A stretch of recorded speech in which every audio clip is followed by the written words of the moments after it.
Good morning বন্ধুরা, live and cooking চ্যানেলে আবার একটা রান্নার ব্লগ নিয়ে চলে এলাম। অনেকদিন পরে এলাম, একটু ব্যস্ত ছিলাম পরীক্ষার জন্য। দেখো একদম সকালবেলা কি সুন্দর। এই দেখো আমাদের নতুন যে বাড়ি হচ্ছে তার পাশেই নিম গাছটা আছে, তা হাত দিয়েই ধরা যায় পাতাগুলো। দেখো সকালবেলা রান্না বসিয়ে দিয়েছি, যেহেতু স্কুল আছে, আমার স্কুল আছে, মেয়েদেরও স্কুল আছে, তা ওই জন্য সকালবেলা রান্নাটা বসিয়ে দিয়েছি। আর এখনও ঘরটার প্লাস্টার হয়নি, শুধু গাঁথা হয়েছে। দেখো প্রথম ভাতটা বসিয়ে দিয়েছি, এবার একটা কড়া বসিয়ে দিয়েছি। খুব সিম্পল, তাড়াতাড়ি রান্না করতে হবে, যেহেতু স্কুলে বেরোতে হবে, সেই জন্যে কড়া বসিয়ে দিয়েছি। একটা পেঁয়াজ আর কাঁচা লঙ্কা কুচিয়ে নিয়েছিলাম, আর কাঁচা লঙ্কাগুলোকে চিড়ে নিয়েছিলাম, নিয়ে এখানে চিচিঙ্গে আলু দিয়ে চুনো মাছ দিয়ে একটা চচ্চড়ি হবে। তা দেখো প্রথমে সরু সরু করে যে চিচিঙ্গে আর আলু কেটে রেখেছিলাম সেটা ভালো করে ভেজে নিচ্ছি। ভাজা এখানে প্রায় কমপ্লিট হয়ে গেছে। আলুটা এবার চিচিঙ্গেটা ওর মধ্যে দিয়ে দেবো। কিছুটা চিচিঙ্গে দু একটু চলে গেছে, আর এর সঙ্গে একটা টমেটোকেও একদম কুচিয়ে নিয়েছি, ওটাও ওর সঙ্গে একই সঙ্গে ভেজে নেব। স্কুলে যাওয়ার সময় একটু তাড়া থাকে বন্ধুরা, সেই জন্যে আলাদাভাবে আলাদা আলাদা মশলা দিয়ে ভাজার একদম সময় থাকে না, এই জন্য একেবারে একসঙ্গে মশলা দিয়ে ভাজার চেষ্টা করি। এখানে নুন, হলুদ আর শুকনো লঙ্কা দিয়ে দিচ্ছি, দিয়ে এই আলু আর চিচিঙ্গের সঙ্গে ভালো করে ভেজে নেব। ভাজাটা কমপ্লিট, যাতে কাঁচা গন্ধটা, একটা চিচিঙ্গে কাঁচা গন্ধ থাকে, সেটা হয়ে গেলে দেখো, যেহেতু চচ্চড়ি হবে খুব বেশি জল দেওয়ার প্রয়োজন নেই, জল দিইনি, অল্প জল দিয়ে এবার ঢাকনা দিয়ে দেবো। দেখো এখানে মোটামুটি ফুটে গেছে এবং আলু আর চিচিঙ্গে সিদ্ধ হয়ে গেছে। এবার ভেজে রাখা, আগে থেকেই ভেজে নিয়েছিলাম, যে ছোট ছোট যে চুনো মাছ থাকে না, মোরলা চুনো, সেই চুনো মাছগুলো ভেজে রেখেছিলাম, সেগুলোকে দিয়ে দিচ্ছি। এখানে প্রায় হয়ে গেছে, এবার আমি নামিয়ে নেব। নামিয়ে নেওয়া হয়ে গেলে আবার কড়াটা বসিয়ে দিলাম। দেখো এখানে কমপ্লিট হয়ে গেছে। এবার কড়াতে কিছুটা সর্ষের তেল দিয়ে দিচ্ছি। এখানটায় মাছ আছে, নুন হলুদ দিয়ে মাছ, সেই মাছটাকে, এটা হচ্ছে কি গোল্ডেন মাছ, পুকুরেরই মাছ। দেখো এটা ভেজে নিচ্ছি। কড়াটা খুব গরম হয়ে গেছিলো, তেল দিয়ে ভালো করে ভেজে নেব, একটু কড়া করেই ভাজবো মোটামুটি। এবার একসঙ্গে সব মাছগুলো দিয়ে, এখানে 5 পিস মাছ ছিল, মাছগুলোকে আমি ভেজে নেবো। বন্ধুরা স্কুলে যাবার সময় সত্যি একদম সময় থাকে না, সেই জন্য খুব ঝটপট রান্না করে নিই। তোমরাও যদি এরকমভাবে রান্না করে খেতেও ভালো লাগবে, সময়ও খুব কম খরচ হবে এবং মশলা কম খরচ হবে, কিন্তু তাড়াতাড়ি হয়ে যাবে। এবার একটা মাছ ভাজা হয়ে গেছে, তুলে নিচ্ছি। এবার বাকি সমস্ত মাছগুলোকে আমি ভেজে নেব।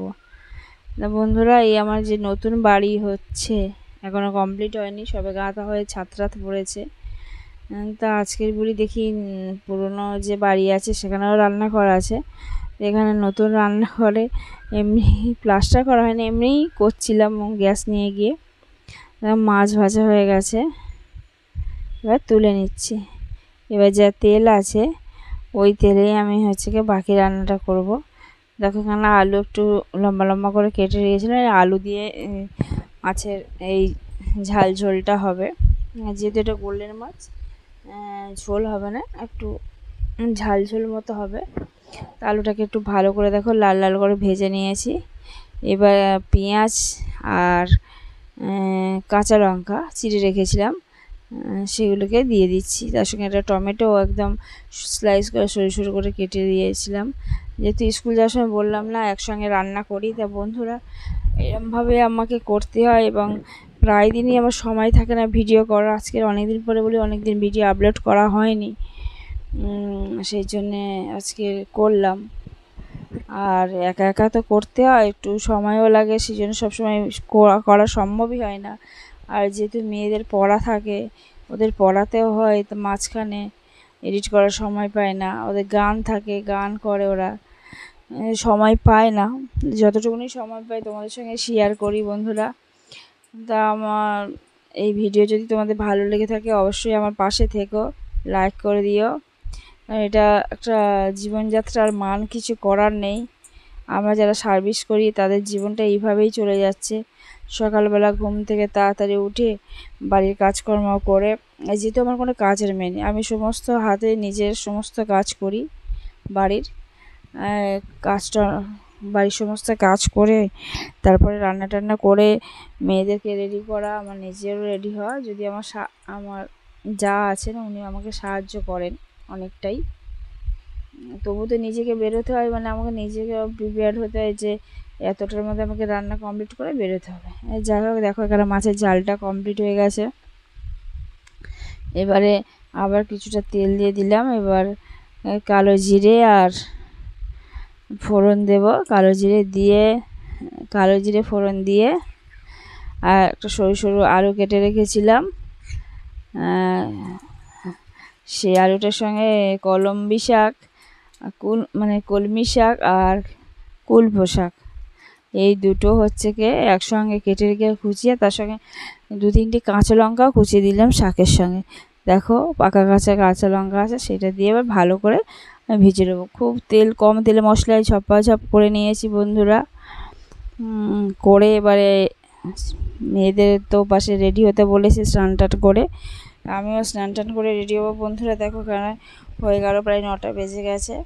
এবারে নুন আর হলুদ আর কিছুটা লাস্ট নামার আগে চিনি দিয়ে আমার শাক ভাজাটা কমপ্লিট করে দেবো বন্ধুরা। আমার এই রেসিপিগুলো আর আমার এই জীবনযাত্রা যদি লাইফস্টাইল তোমাদের ভালো লেগে থাকে তাহলে অবশ্যই লাইক, কমেন্ট, শেয়ার, সাবস্ক্রাইব করবে। দেখো এখানে কমপ্লিট হয়ে গেছে শাক ভাজা, আরও চচ্চড়ি তরকারি সব। ভালো থেকো, সুস্থ থেকো, অনেক ধন্যবাদ। আবার নতুন ভিডিও নিয়ে চলে আসবো।